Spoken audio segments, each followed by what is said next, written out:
Have you ever done something you thought was going to be boring, but it ended up being fun?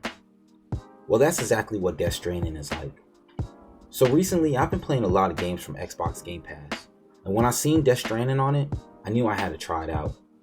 Now, I've seen reviews on the game when it came out, and I decided to wait to get it. Fast forward, and here we are. I've actually stayed clear of any spoilers, so I didn't know what I was getting myself into. So I loaded the game up and went in blind. Growing up, I've played pretty much every Metal Gear Solid game, so I knew that I was in for a story that was going to get confusing at some point, but with excellent visuals and cinematography, and some good gameplay to back it up. And I could truly say, Kojima did not disappoint me in any of those areas. From the moment you load the game, you can tell that the graphics are amazing. From the opening cutscene, you can feel the tone that this game is going for, and I was ready for it. Let's talk about the story. Now, I'm going to try to explain this as best as I can, but not going to lie, even I'm confused on certain parts.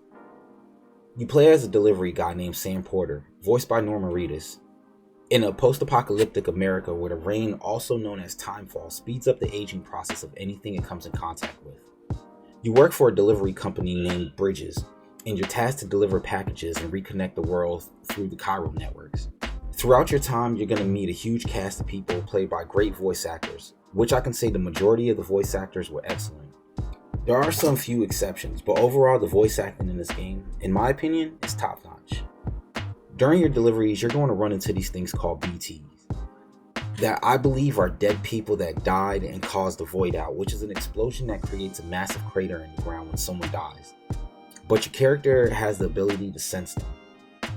Oh, and there's a baby strapped to your chest that's called BB, and I believe it helps Sam come back to life after he dies. Look, this is where the story gets kind of confusing, and honestly, I think it's better if you play it and experience it for yourself, especially since Kojima knows how to draw you in with excellent cutscenes. Let's talk about the world. Death Stranding's world is visually amazing, and I don't know why, but at times I got Final Fantasy Advent Children vibes. Mainly the movie's opening fight with Cloud on his bike. The world, in my opinion, was done really well. And since you're walking majority of the first couple episodes, it felt like the world was another part of you, since you spent all your time exploring and delivering packages over rough terrain and BT-infested areas. The places the game took me always had me in awe, and I was excited to see a new area every time the game made me take up a new contract.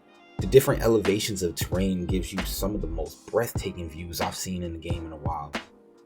The game also has this pretty cool mechanic that as long as you're online, you can see other players' structures that they've built.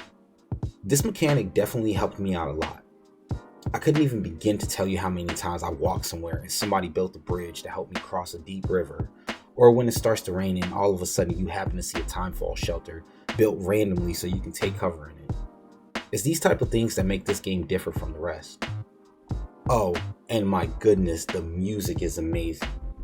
Especially when you're walking and the camera pans out and the amazing soundtrack is playing in the background. It's an experience you have to experience yourself to get to enjoy. Let's talk about the gameplay. So let's address the elephant in the room. People say this is a walking simulator. And I say yes and no. In the first 2 episodes, yes, you'll be walking a lot, to and from places. But I highly suggest just sticking to the main story missions until you get to episode 3. Unless you're trying to 100% the game, I would just stick to the main missions. Because when you get to episode 3 is where the game really got fun. You start to unlock more gadgets that'll help traversing the world, like power legs and a bowler gun. But most of all, you get to use and craft vehicles that make delivery so much easier. Now, there are some places that you can't take certain Vics into, but I found just using the bike and a couple of wheelies could solve all of those problems. Now, trucks on the other hand are a little too bouncy and can flip over if you're not careful. The overall game though is you making deliveries. One moment you're delivering highly classified documents or materials to make guns, and the next you're delivering a pizza to a guy in a bunker. The list of things you will be delivering is going to vary, and sometimes you'll have multiple items to take and have to figure out how you want to transport them, whether it's through your vehicles or your floating carrier. The choice is up to you. But you have to make sure that you put items in spots that make sense so that you can shift around your weight and maintain your balance. Or you can press the auto sort button and it gives you the best loadout for the trip. And trust me, you're going to need to be nimble at times because BTs aren't the only things to watch out for. Which brings me to my next part. Let's talk about the combat, or the type of combat that's actually in this game. As you can tell, combat is not your first priority in this game. Delivering packages is. But during your time, you're going to have to defend yourself, whether that's from BTs or from mules who want to steal your cargo. Eventually, you're going to have to fight. And Death Stranding has a couple of ways to do so. When you first start, you're only going to have your fist. But after you hit episode 3, you start to unlock more weapons and the fight becomes a lot easier. At times I went out looking to clear mule bases or went out to fight BTs so that they can drag me to the bosses, also known as watchers. For the mules, you can quickly take them out with your rope or with the bola gun. You literally can take down a whole camp and not get touched once just by using these 2 weapons. For the BTs, you have a couple other options. So when you enter your private quarters, you have the option to take a shower and use the bathroom, which provides you with EX grenades that are made from your shower water, your urine, and your fecal matter. They also have blood infused grenades that will kill a BT, or when you encounter a watcher will help defeat the boss.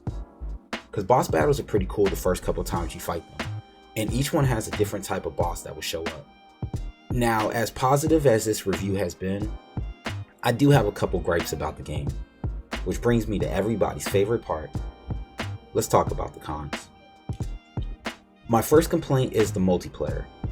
As dope as the concept that everybody is connected to the world and you get to build structures that other people can use and vice versa, the journey felt kind of lonely and left me wishing that I could at least have one other person with me to experience this with.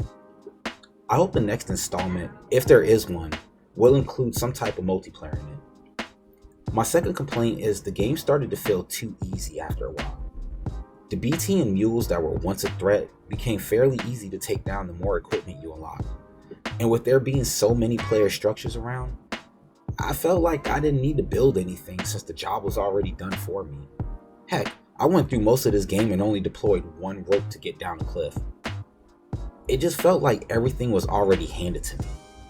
Now, I was happy to see them whenever I was traversing the world, but it still felt like it was handed to me though.